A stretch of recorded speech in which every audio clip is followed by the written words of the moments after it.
Menteri Pendayagunaan Aparatur Negara dan Reformasi Birokrasi, juga Pak Menteri Dalam Negeri, Menteri Hukum dan HAM atau yang mewakili, dan juga Menteri Keuangan yang sudah menyampaikan penjelasan atau keterangan dari pemerintah. Sepintas kita lihat memang agak kontras ya, pandangan dari DPR dengan pandangan dari pemerintah. Tapi saya kasih informasi saja Pak, bahwa memang ini biar bisa jadi pemahaman kita. Sesungguhnya di awal kami di Komisi 2 dalam pembahasan list prolegnas di Komisi 2, perubahan undang-undang atas ASN ini sebetulnya sudah kita masukkan. Tapi waktu itu kita berharap kalaupun ada perubahan mungkin inisiatifnya dari pemerintah. Tetapi dengan peraturan tata tertib DPR yang baru, anggota terutama di Balek itu bisa mengajukan usulan inisiatif ya, yang kemudian dibahas di Balek. Nah, waktu itu kami juga agak sedikit terkejut, tiba-tiba sudah menjadi usulan inisiatif DPR dan memang ujung-ujungnya dibalikin ke kami lagi di Komisi 2, yang kami sebetulnya tidak tahu menau dan tidak terlibat dalam segi konten gitu. Jadi informasi ini sekaligus membuat kita nggak perlu khawatir kalaupun di awal ini kita melihat ada kontras antara pandangan pemerintah dengan pandangan DPR. Jadi mungkin nanti akan kita bahas, kita dalami lagi. Intinya kalau saya sebetulnya, karena memang ini sudah menjadi usul inisiatif, saya kira ini bisa kita jadikan momentum untuk bagaimana kita sama-sama ya, undang-undang ini harus menggambarkan grand design tentang kebutuhan sistem dan struktur pemerintahan kita seperti apa. Apalagi sekarang ini kita juga memasuki suatu kehidupan normal baru ya, pola kerja yang berubah dari sebelumnya karena COVID. Saya kira ini juga jadi momentum, itu hikmahnya yang bisa saya kira kita ambil. Soal teknis nanti, soal KSN, soal nah memang selama kami berada di Komisi 2 sejak awal sampai sekarang itu tidak ada hentinya menerima aspirasi dari Bapak Ibu kita, tenaga honorer dan P3 dan lain-lain. Saya kira ini juga nanti akan menjadi aksentuasi atau titik tekan kita bagaimana supaya undang-undang ini juga memberikan solusi terhadap masalah yang saya kira bertahun-tahun tidak selesai gitu ya. Nah, ini yang mungkin jadi catatan kita sebelum kita sampaikan pada Bapak-bapak, kasih saran. Jadi Pak Gaus tadi kayaknya belum datang waktu saya sampaikan. Jadi di dalam rapat pembahasan tingkat pertama hari ini kita hanya mendengarkan penjelasan dari DPR dan pandangan atau pengantar dari pemerintah. Tidak ada pendalaman, tidak tanya jawab. Tapi tadi Pak Johan mengusulkan kalau mau saran ya boleh saja ya, anggota DPR nggak mungkin tidak bisa kasih saran, tidak boleh kita kasih saran. Tapi kita batasi. Kalau hal lain di luar itu nanti kita cari waktu yang ini.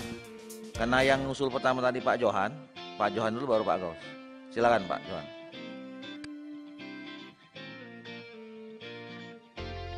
Terima kasih Ketua dan anggota Komisi 2 yang saya hormati, Pak Menpan RB, Pak Mendagri, Pak Wamenkumham, selamat Pak Wamenkumham, yang di luar yang kritis yang kemudian masuk ke kabinet, selamat.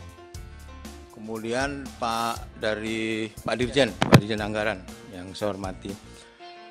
Terima kasih, tadi saya menyimak penjelasan Pak Menpan RB mengenai apa yang sedang dibicarakan, yaitu Undang-Undang Nomor 5 Tahun 2014 ya. Dari penjelasan panjang lebar tadi, saya kira kesimpulannya pemerintah sebenarnya menolak ini direvisi ya. Tadi kalau dari apa yang disampaikan oleh Pak Menpan RB. sebenarnya kami di Komisi 2 waktu itu konsennya adalah terhadap penyelesaian tenaga honorer Pak Menpan melalui P3K atau melalui jalur khusus ya tentang honor, karena ini persoalan yang tidak pernah terselesaikan di era pemerintahan siapapun ya. Sampai hari ini itu masih jadi ganjalan persoalan.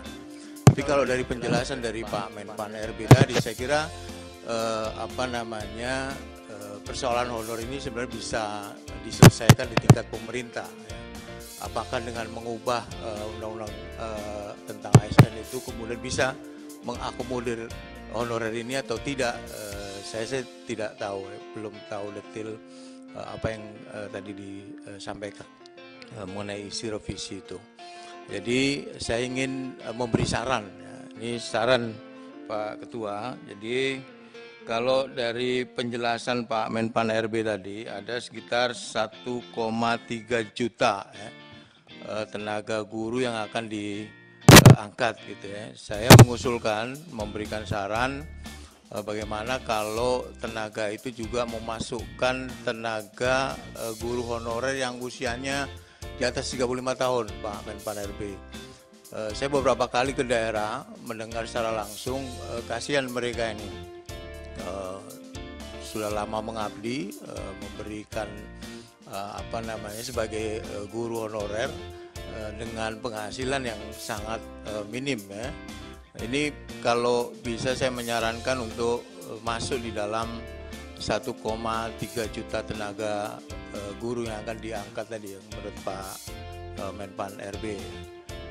Yang terakhir, kok dari dulu Pak Menpan isinya pernyataannya kok selalu sedang berupaya menyusun grand design ya. Kalau dari kalimat sedang berupaya menyusun grand design ini berarti baru rencananya menyusun.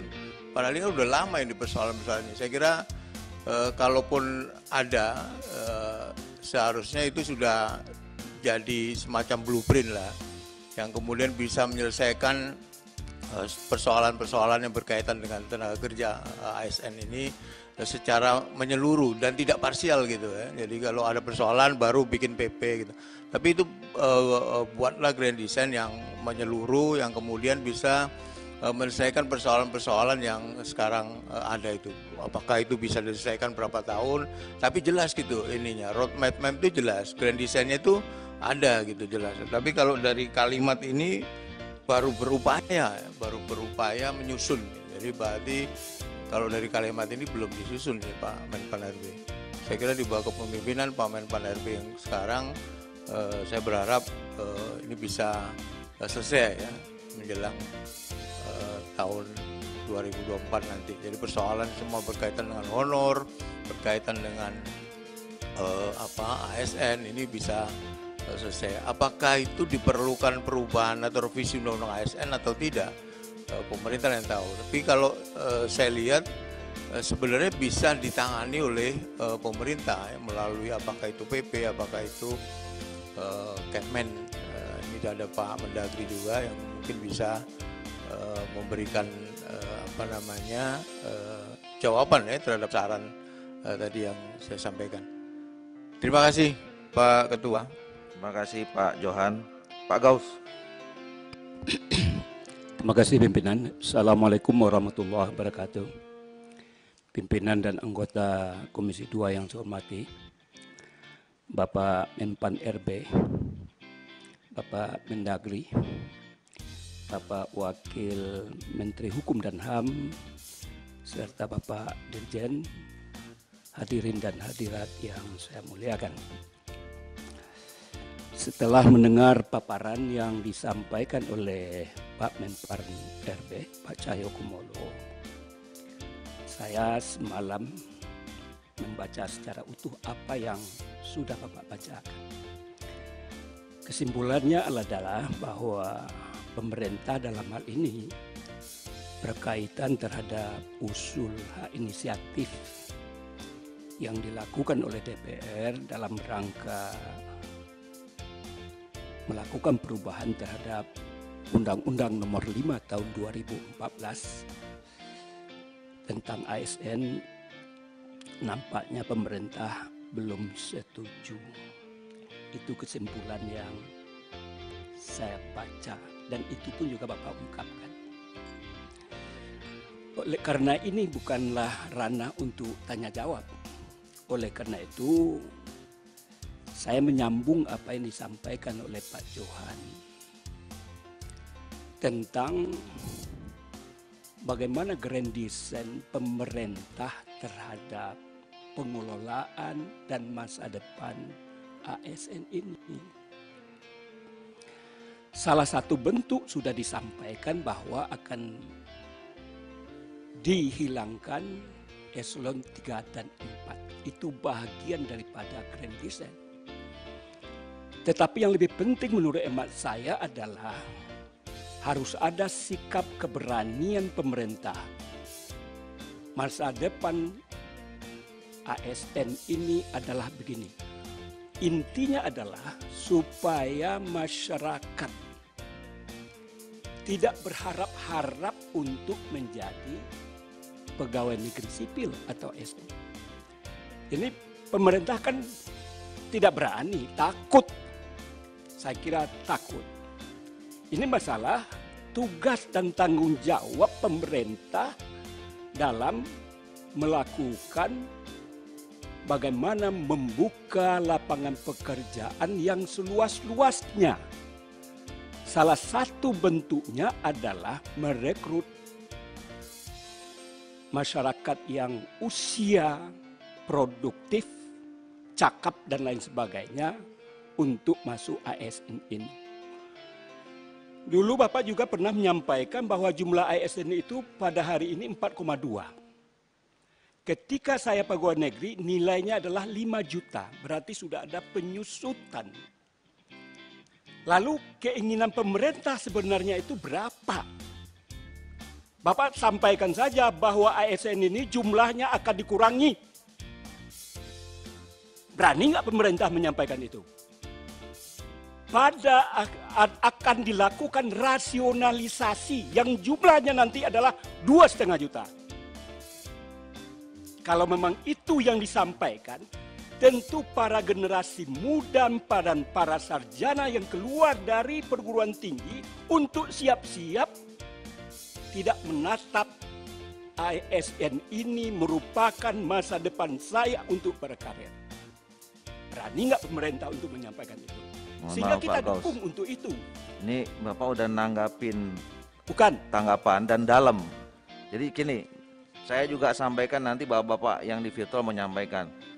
Jadi kalau bapak-bapak dan ibu-ibu punya pandangan, punya pendapat saran, nanti Pak berbulan-bulan nanti kita persilakan bapak-bapak. Jangan sekarang gitu, karena memang belum waktunya. Kalau kita juga harus mendalami apa yang disampaikan oleh pemerintah itu. Gitu. Ya. Itu aja saya mau ingatkan. Silakan Pak Kos. Jadi saya memang tidak bertanya Pak. Karena nggak bertanya, tapi Bapak mendalami, ya, mendagapi isinya ya, gitu. Ya, itu. Jangan itu. Sekarang maksud saya. Ya, jadi saya mendalami itu Ketua supaya mudah-mudahan beralih kesimpulan beliau ini menjadi menerima apa yang disarankan oleh Komisi 2 dengan apa yang saya gambarkan. Mudah-mudahan tersentuh hati para pemerintah. Itu aja pimpinan. Iya, maksudnya habis ini Pak, setelah nanti pemerintah menyampaikan DIM ke kita, ya, kita buat panitia ya, kerja untuk bahas ini. Nah, saya berharap semua kita akan menuangkan energi pikiran kita tuh di situ, gitu maksud saya Pak. Jangan sekarang. Terima kasih. Ya. Oke, terima kasih Ketua. Yang kedua juga yang perlu saya sampaikan adalah tentang masalah ketenagakerjaan ini. Tiap tahun itu jumlah produktivitas yang tamat kuliah ini kan luar biasa juga Pak. Ini bagaimana disikapi oleh pemerintah, tidak hanya ASN dan lain sebagainya, membuka sebagai tadi juga disampaikan oleh Pak Menteri Dalam Negeri, bagaimana mengembangkan entrepreneurship, apa bentuk-bentuknya. Ini perlu, sehingga orang tidak perlu ASN itu. Yang ketiga adalah tentang apa yang dijanjikan oleh pemerintah. Ini barangkali banyak pegawai honorer K2 Pak. Yang ini janji Pak. Pemerintah pun juga harus punya sikap juga Pak. Akan diloloskan atau tidak? Ini kan nggak jelas. Tadi 1 juta diterima sekian tetap seleksi sama saja dengan bohong. Kalau menurut janji pemerintah dulu adalah otomatis diterima karena bengkalai. Kalau hutang janji harus dibayar. Ternyata ini tidak dilaksana. Ini bahagian juga menurut hemat saya grand design tadi Pak. Oleh karena itu saya minta kepada Pak Menteri untuk dilakukanlah pengelolaan terhadap AS ini secara menyeluruh, masif dan terstruktur. Terakhir pimpinan, sebetulnya ke Pak Menteri Dalam Negeri ada yang ditanyakan persoalan tentang tata pengelolaan keuangan. Tapi karena kata ketua bukan masanya sekarang, ini banyak kabupaten kota yang mengeluh pada saya. Ya. Mohon juga ada waktunya nanti pimpinan. Barangkali demikian, terima kasih. Assalamualaikum warahmatullahi wabarakatuh. Ya, jadi Bapak Ibu sekalian, ya nanti saya persilakan. Saya mau jelaskan saja bahwa rapat kerja kita ini adalah rapat kerja Komisi 2 DPR RI dalam rangka pembicaraan tingkat 1 rancangan undang-undang tentang perubahan atas Undang-Undang Nomor 5 Tahun 2015. Itu Pak, nggak ada yang lain. Gitu ya. Jadi kita mau mendengarkan tadi di nah, kalau ada saran pembahasan mekanisme silakan. Tapi kalau udah mengikut konten nanti Pak ada waktunya. Kami silakan Pak Suprianto. Iya ntar. Jadi Pak Suprianto, Pak Hugua, Pak Sukamto dan Pak Sodik. Silakan. Ketua, titip 1 Ketua dari sini. Ya. Pak Ketua, sebelum lanjut, saya ada pertanyaan singkat saja. Dari ini interupsi jadi tidak masuk silakan. Dalam diskusi awal kita tadi kelihatan ini kan tidak diterima pemerintah. Pertanyaan saya ini dilanjutkan atau tidak? Kalau tidak dilanjutkan, ya tidak usah kita diskusi panjang lebar. Ada pekerjaan lain yang bisa kita kerjakan. Ya, nanti kan akan ada pandangan dari fraksi-fraksi, Pak. Ya, setelah ini. Silakan, Pak Suprianto.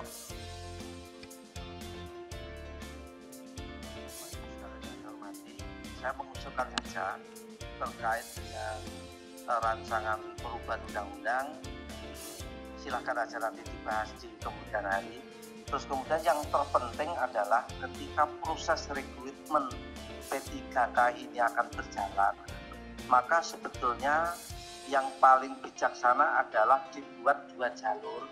Yang pertama adalah jalur umum, oleh siapapun yang mau memenuhi syarat boleh. Yang kedua adalah jalur rekrutmen P3K jalur honorer.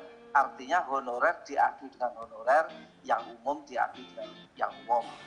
Perkara nanti prosentasenya, apakah yang umum misalkan 80%, ataukah yang honorer ada 20%, silakan aja, merupakan kewenangan dari pemerintah. Soalnya begini Pak, kalau kita berbicara contohnya adalah sertifikasi. Pak Suprianto, kita bicara tentang RUU Pak. Di lembaga swasta itu lebih mudah karena beliau mendapatkan SK dari yayasan. Sementara untuk guru-guru ataupun tenaga honorer yang ada di lembaga-lembaga negeri sulit masuk juga di data di Jabodik. Jadi ini salah satu syarat mendapatkan sertifikasi kan juga harus masuk di Jabodik. Namun demikian karena memang yang honorer di negeri ini bupatinya tidak berkenan untuk menandatangani SK itu, maka yang justru honorer yang di lembaga-lembaga negeri justru tidak bisa masuk Jabodik. Banyak yang tidak masuk Jabodik yang pada akhirnya juga tidak dapat tunjangan sertifikasi. Oleh karena itu sebetulnya ini harus diperhatikan dari pemerintah, bagaimana mencari titik temu agar supaya yang satu juga diperhatikan, yang lain tidak mendapatkan perhatian. Saya kira itu, ada kurang lebihnya saya mohon maaf. Billahi taufiq wal hidayah. Assalamualaikum warahmatullahi wabarakatuh. Salam. Pak Suprianto, nanti Bapak catat yang Bapak punya itu ya. Nanti kita sampaikan di rapat kerja berikutnya untuk jadi kesimpulan. Karena di sini itu bukan tempatnya, Pak. Makan Pak Sugua.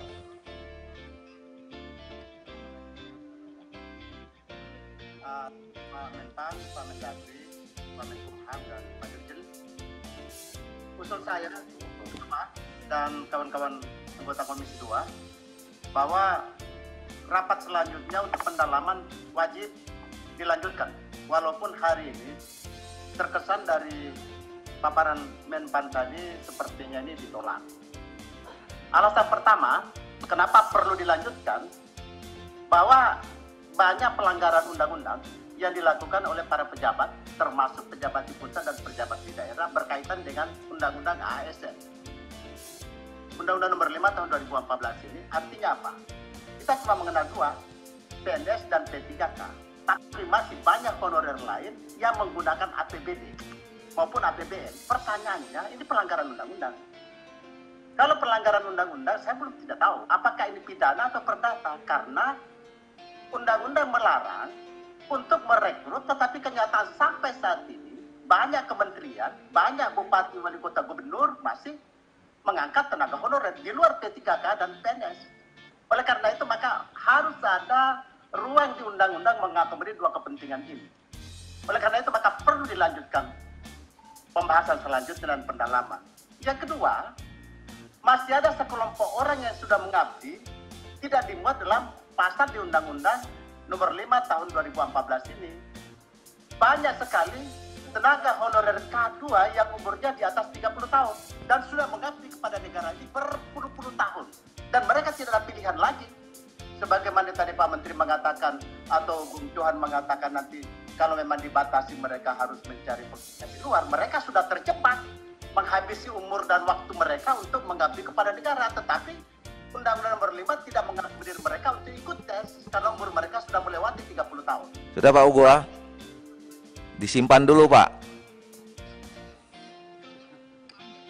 Dari Ketua. Terima kasih. Iya pasti dilanjutkan Pak. Ini udah jadi usul inisiatif, nanti akan dibahas di panitia yang akan kita bentuk. Pasti dibahas dan pasti dilakukan pendalaman, tapi tidak hari ini. Gitu. Nah ini Pak Kanto mau pendalaman lagi atau gimana? Salam. Pak Menteri, Pak Dirjen dan semuanya yang sangat-sangat hormati, saya apresiasi dengan penjelasan dari para menteri yang bakti-bakti ini, karena ini tidak bertanya. Yang pertama saya menggarisbawahi apa yang menjadi usulan Pak Ugo. Tepat sekali dan ini ke depan harus menjadi pendapat kita bersama. Karena tidak boleh bertanya, kami tidak akan tanya. Hanya tolong ada tambahan penjelasan bahwa tadi hak-hak sama.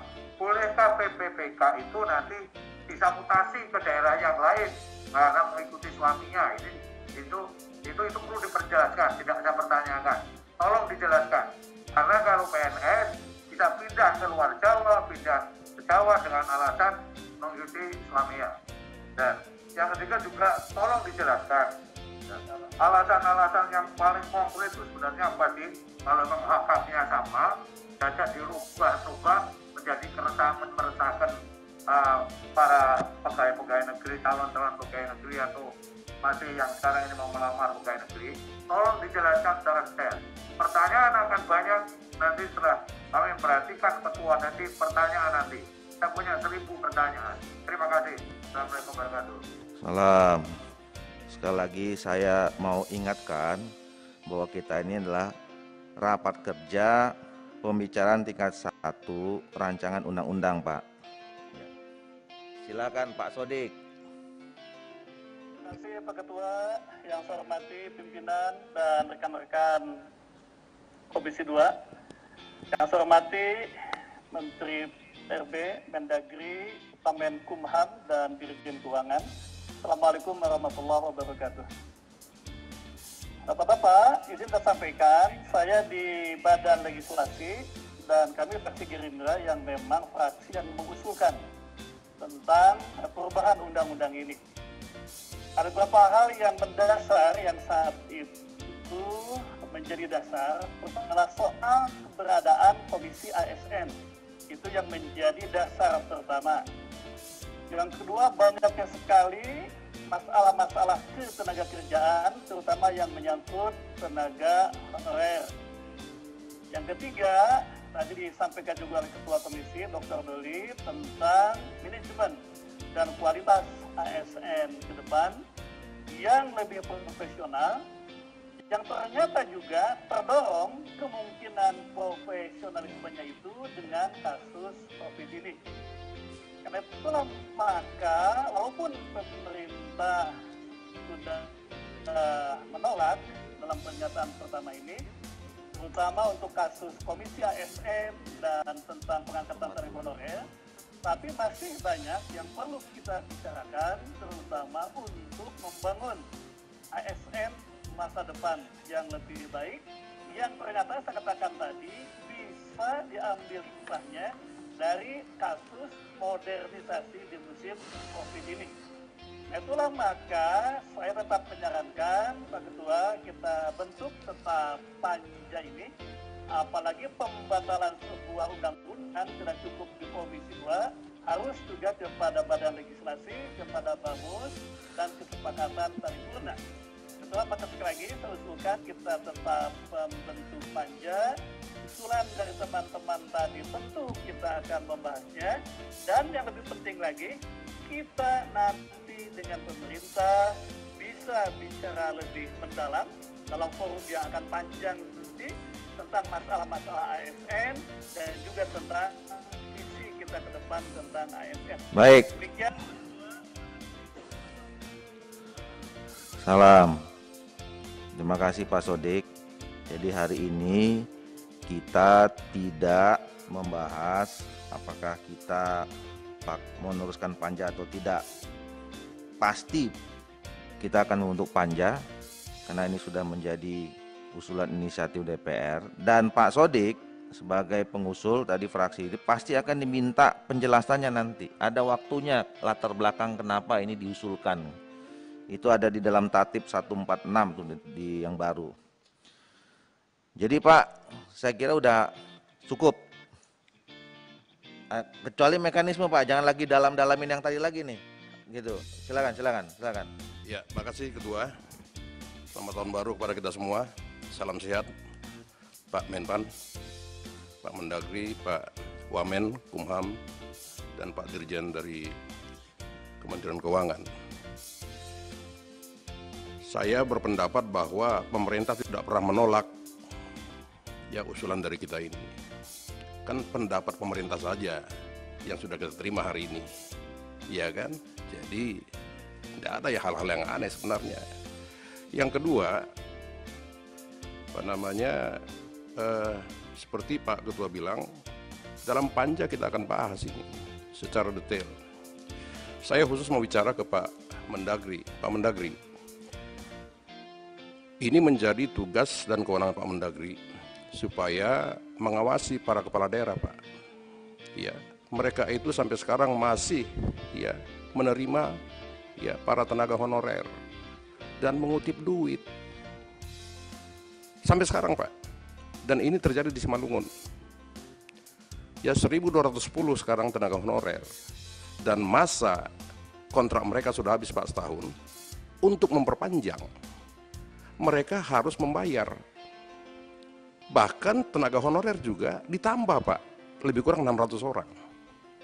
Nah ini tolong Pak Mendagri, ini diawasi di daerah ini. Ini di Simalungun Pak, boleh dicek ke Disdik sana. Ya, di sini ada beberapa tenaga honorer yang lapor ke saya, dan mereka minta duit. Kalau punya backing 2 juta, kalau tidak punya backing 10 juta. Setiap tahun ini Pak. Nah inilah yang mengakibatkan banyak tenaga honorer yang menuntut untuk diangkat jadi CPNS, tenaga kontrak segala macam. Dampaknya ini Pak. Begitu Pak Menteri, tolong diperhatikan. Makasih Ketua. Terima kasih Pak Junimat. Pak silakan. Terima kasih pimpinan dan kawan-kawan Komisi 2 serta yang kami hormati Pak Mendagri, Pak Menpan RB, Pak Wakil Menkumham serta Dirjen Anggaran. Saya singkat saja, tadi sudah beberapa disinggung kaitannya dengan Undang-Undang ASN. Sebenarnya ini masalah lama yang didaur ulang lagi yang belum selesai. periode yang lalu sudah, cuman belum selesai ini. Ini kan carut marut kaitannya dengan honorer, P3K dan sebagainya. Di lain itu sebenarnya ada masalah yang mendasar kaitannya dengan mengapa revisi Undang-Undang ASN diperlukan untuk penguatan kepada pemerintah.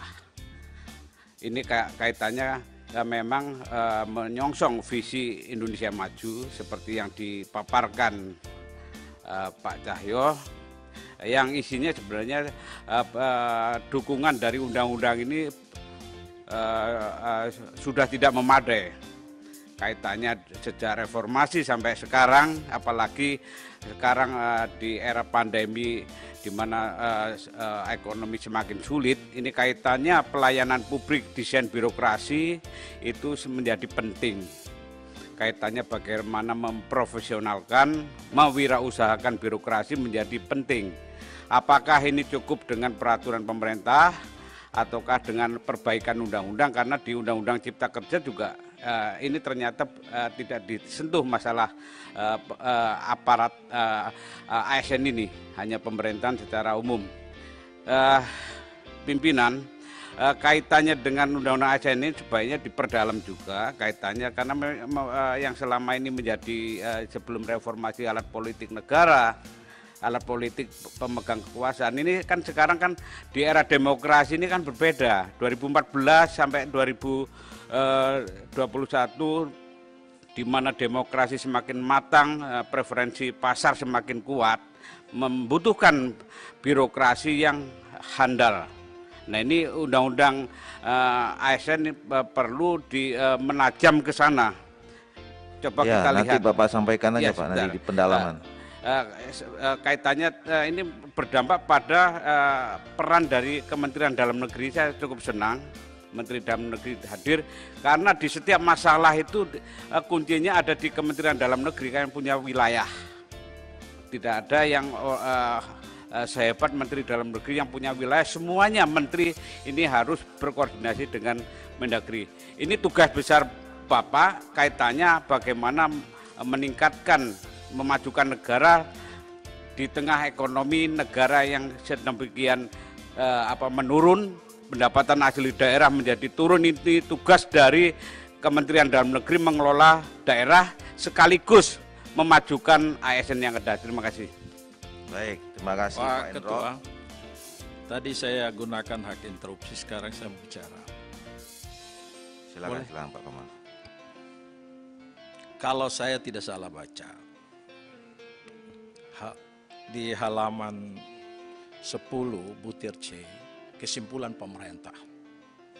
Pada saat ini pemerintah memandang masih belum perlu melaksanakan perubahan terhadap Undang-Undang Nomor 5 Tahun 2014 tentang ASN. Undang-Undang Nomor 5 Tahun 2014 tentang ASN justru sangat diperlukan, ya, dan seterusnya. Lalu pertimbangan untuk tidak dilakukan perubahan itu ada alasan 7 poin yang menurut saya mungkin tidak mengerti bahasa Indonesia, tapi sikap pemerintah jelas, ya, sikap pemerintah jelas. Mau bahas putar juga tetap ini sikap pemerintah. Oleh karena itu saya kembali ke laptop sesuai dengan kesepakatan kita awal tadi. Ini idealisme pemerintah untuk menertibkan ASN. Tapi realitas hari ini ratusan ribu warga negara Republik Indonesia berharap hidup dari sini. Dan sudah menteri yang ketiga tidak menyelesaikan persoalan. Dulu menteri 2 orang zaman periode pertama, sekarang Pak Cahyo periode ketiga.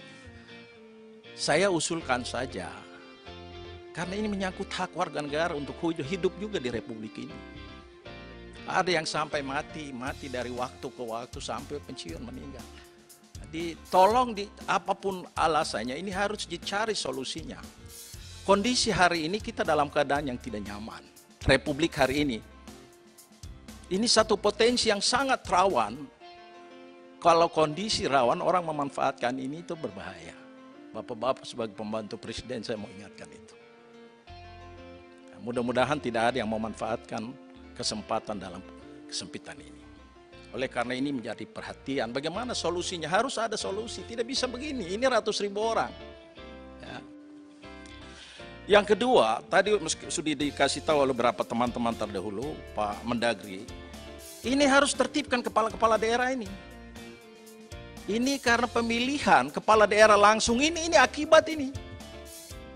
Tim sukses kemudian ditarik menjadi honorer. Terus tiap tahun terus-menerus seperti ini. Kalau memang ini tidak benar, suruh KPK periksa kepala-kepala daerah itu, masukkan ke penjara. Tidak boleh begini. Ada masalah langsung ini menjadi tanggung jawab nasional. Itu nggak benar itu. Akhirnya rakyat itu menjadi bingung. Kerja di situ, gantung harapan di situ, tapi tidak jelas masa depannya. Terima kasih Ketua. Ya, terima kasih Pak Komar. Saya kira untuk menanggapi pandangan pemerintah, nanti juga ada mekanismenya di kita melalui pandangan fraksi kita masing-masing. Ya, jadi sekali lagi saya ingin mengatakan bahwa hari ini kita bukan pada pengambilan keputusan, jangan pengambilan keputusan. Kesimpulan saya bilang tidak akan kita bahas, tidak kita buat. Ya, apalagi pengambilan keputusan menolak atau menerima. Gitu. Jadi pembicaraan hari ini adalah kita hanya mendengarkan bersama-sama ya, penjelasan dari DPR dan pandangan dari pemerintah terhadap rancangan undang-undang ya, perubahan atas Undang-Undang Nomor 5 Tahun 2014 itu sebetulnya. Jadi tadi sebetulnya kalau setelah kita mendengarkan ini rapor sudah ditutup. Cuman karena Bapak-Bapak ingin menyampaikan beberapa hal, kami persilahkan. Nah, nanti yang berkaitan dengan materi, masukan, ya, konten dan segala macam, tolong Bapak-Bapak simpan. Tadi bagus-bagus sebetulnya. Ya, nanti kita akan bahas dan sekaligus sebetulnya itu menunjukkan bahwa karena Bapak-Bapak ini undang-undang perlu dibahas. Kan kira-kira begitu artinya dengan Bapak-Bapak menyiapkan masukan tadi itu. Jadi oleh karena itu sebelum saya tutup, saya ingin ya, apakah memberikan informasi, pertanyaan sekaligus konfirmasi. Ya. Setelah ini kita akan menunggu DIM dari pemerintah. Ya. Kami berharap sebetulnya di jadwal tanggal 28 minggu depan, mudah-mudahan DIM dari pemerintah itu sudah bisa kami terima. Setelah itu nanti kami akan rapat internal pembentukan panja. Gitu. Nah, itu harapan kami dari DPR pada pemerintah yang hari ini diwakili oleh 4 menteri, sehingga nanti kita akan bisa segera melakukan pembahasan terhadap rancangan undang-undang. Sebelum saya tutup, ada yang mau disampaikan Pak Menteri? Terima kasih Pak. Saya kira secara singkat saja bahwa dari 5 poin usul inisiatif DPR, pandangan kami sementara tadi memang yang berkaitan dengan KSN itu kewenangan kita berdua. Itu kewenangan pemerintah dan DPR. Ini menyangkut badan lembaga yang tercantum dalam undang-undang. Pandangan pemerintah, poin 2, 3, 4, 5 yang 3 poin ini dari tahun ke tahun sudah terus diperjuangkan oleh yang terhormat anggota DPR Komisi 2 mengenai penetapan kebutuhan PNS, mengenai kesejahteraan, mengenai rasionalisasi atau pengurangan ASN, menyangkut pengangkatan honorer. Ini mulai zaman Pak Jokowi pertama, Pak Yudi sampai saya terus teman-teman Komisi 2 mempertanyakan, menyerap aspirasi semua ini. Nah, yang tadi kami sampaikan, poin 2 sampai poin 5 itu adalah domain pemerintah. Contoh menyangkut kesejahteraan. Di tengah-tengah pandemi COVID saja Menteri Keuangan bisa menyetujui kok yang pengangkatan 51.000 ini. Nah, saya kira ini yang perlu clear. Yang kedua, roadmap sebenarnya sudah selesai, Pak. Akhir tahun 2019, clear selesai. Karena kami di PAN-RB memperlebar kekuasaannya, ada paguyuban. BKN kami libatkan, kemudian KSN kami libatkan, Ombudsman kami libatkan, untuk Stranas Pencegahan Korupsi KPK kami libatkan juga, dan ANRI, Arsip Nasional. Mendadak ada pandemi COVID ini, kemudian telahan, ada kerja di rumah, kerja di kantor, sekian persen, ini roadmap-nya kita rubah. Termasuk akhirnya juga banyak kementerian yang sudah disepakati tahun 2020 tidak merekrut CPNS baru. Ada kementerian termasuk Pan RB mungkin juga untuk 2021 juga banyak kementerian yang tidak merekrut baru. Termasuk yang pensiun 100 menerimanya tidak harus 100, mungkin bisa 25 atau 50 karena dengan berbagai model inovasi baru. Nah, kebutuhan ya tadi Pak Gaus sampaikan berapa? Nah ini terus dinamis Pak. 4,2 juta, 1,6 juta itu tenaga administrasi. Ini yang akan dijawab oleh Kementerian Kemendiknas dan Pak Mendagri khususnya yang menyangkut tenaga guru tadi ada 1 juta. Ada tambahan tenaga kesehatan, dokter, bidan, perawat juga, dan tenaga-tenaga penyuluh. Kami juga pada awal tahun 2020 sudah menyusun roadmap mengenai berapa ASN pusat yang akan dipindahkan ke kalau ibu kota baru nanti jadi. Sudah jelas Pak, clear. Nah, ada pandemi COVID Ketua yang saya kira ini perlu ditata kembali dan Pan RB dengan Pak Guyuban selesai. Clear. Dan materi roadmap ini sudah kita serahkan ke Bappenas, kita kirim ke Menteri Keuangan juga ya, karena ini dua domain yang akan saling mempengaruhi di sini. Jadi 2, 3, 4, 5 itu yang kami masukkan ini domain pemerintah yang dinamis, yang Bapak Ibu Komisi 2 dari fungsi pengawasan dan kemitraan kita terus mempertanyakan, mengupdate ini terus. Nah, soal ini nanti akan disempurnakan, tapi disepakati oleh Ketua, ini Pansus akan terus jalan terus, ini karena usul inisiatif DPR. Karena yang menyangkut KSN juga itu domain DPR dan domain pemerintah, termasuk hal-hal yang lain. Mohon izin Ketua, saya kira ada yang perlu kami sampaikan. Tadi pertanyaan Pak Johan Budi, Pak Hugoa juga, kemudian instruksi dan penjelasan dari Pak Komarudin,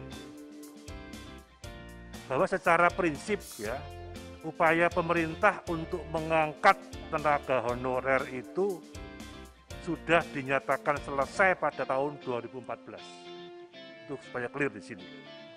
Dan mulai tahun 2015 sampai sekarang juga pemerintah sudah detail menyeleksi, memutuskan sampai yang terakhir ini 51.000 orang P3K yang pada tahun 2019. Termasuk rencana rekrutmen 1 juta guru. Menurut saya ini bagian-bagian daripada usaha pemerintah untuk menyelesaikan permasalahan tenaga honorer yang juga kami paham menjadi beban tanggung jawab yang terhormat Bapak Ibu anggota Komisi 2 DPR. Jadi Pak Johan Budi ini memecahkan rekor. Hampir seminggu 2 kali terus WA saya terus mempertanyakan masalah ini bagaimana ini tenaga honorer di dapilnya. Nah, saya kira ini sudah kita jawab. Yang baru pada tahap 51.000 di tengah-tengah pandemi COVID ini. Nah, mudah-mudahan nanti akan kita lihat batas berikutnya termasuk tadi ya batas Pak sampaikan usia 35 tahun dan sebagainya. Ini akan kita pertimbangkan dengan detail. Karena urusan guru itu bukan urusannya BKN dan Kemendiknas saja, tapi juga Pak Mendagri juga. Ini menyangkut bagian di sana. Nah, urusan Pak Menkumham kan harmonisasi saja. Tugas Pan RB dan Kumham itu mengharmonisasi saja bagaimana yang sudah disepakati oleh beberapa kementerian. Jadi demikian Ketua. Jadi secara prinsip pemerintah tidak menolak usul inisiatif, tapi dari 5 poin tadi, yang 4 ini dengan segala hormat, sementara kami sampaikan itu domainnya pemerintah. Karena dinamis, menyangkut anggaran, menyangkut rekrutmen, menyangkut kesejahteraan ini. Yang KSN kan domain kita Betul. berdua antara pemerintah dan DPR. Saya kira demikian secara umum. Tapi apapun tadi pertanyaan dari Pak Sodik, Pak Kamto, Pak Ogua, Pak Prianto, Pak Komarudin, Pak Johan, kemudian dua teman separtai saya ini juga kita jawab juga secara tertulis bagaimana yang sudah kami sampaikan. Dimnya kira-kira bisa Pak ya? Apa? Dimnya siapa? Siapa ya? Oke. Kami sudah diperintah oleh Seknek untuk menyusun dim ini. Mudah-mudahan yang tadi Pak Ketua sampaikan sudah bisa kita kirimkan. Baik. Terima kasih. Baik, terima kasih Pak Menteri. Saya kira sudah bisa kita memahami bersama ya, bahwa memang sebetulnya tidak ada penolakan seperti yang disampaikan oleh Pak Junimat tadi, bahwa ada beberapa poin yang sampai hari ini kita masih berbeda. Nah, itu nanti akan kita bahas, ya kan? Mana tahu dalam pembahasan tidak ada yang berbeda lagi kan gitu kira-kira.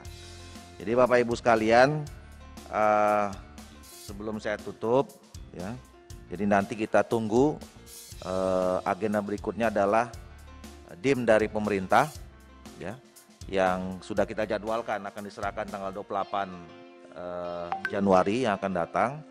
Setelah itu nanti kita akan rapat, membahas dan membentuk panja, ya, untuk membahas rancangan undang-undang ini secara lebih dalam, lebih komprehensif, dan kemudian kita usulkan jadi undang-undang.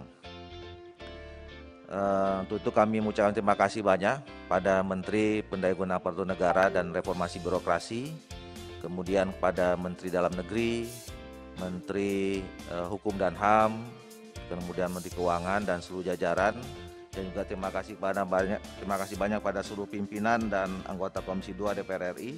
Saya akhiri dengan mengucapkan alhamdulillahirabbil alamin, maka rapat ini saya nyatakan ditutup. Terima kasih, selamat siang, salam sejahtera bagi kita semua. Billahi taufiq hidayah. Assalamualaikum warahmatullahi wabarakatuh.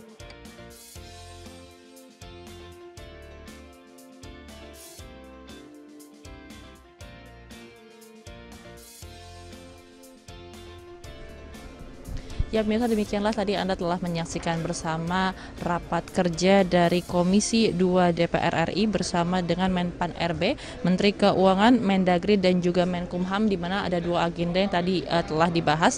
Di antaranya adalah penjelasan atau keterangan DPR RI atas rancangan undang-undang tentang perubahan atas undang-undang ASN, dan kemudian adalah pengantar atau pandangan pemerintah atas rancangan undang-undang tentang perubahan atas undang-undang ASN. Dan tadi selama rapat ini telah berlangsung kurang lebih selama 2 jam dari pukul 10 waktu Indonesia bagian Barat. Dan pemirsa, terima kasih atas perhatian Anda. Sampai berjumpa lagi dalam Dari Ruang Sidang di sajian berikutnya.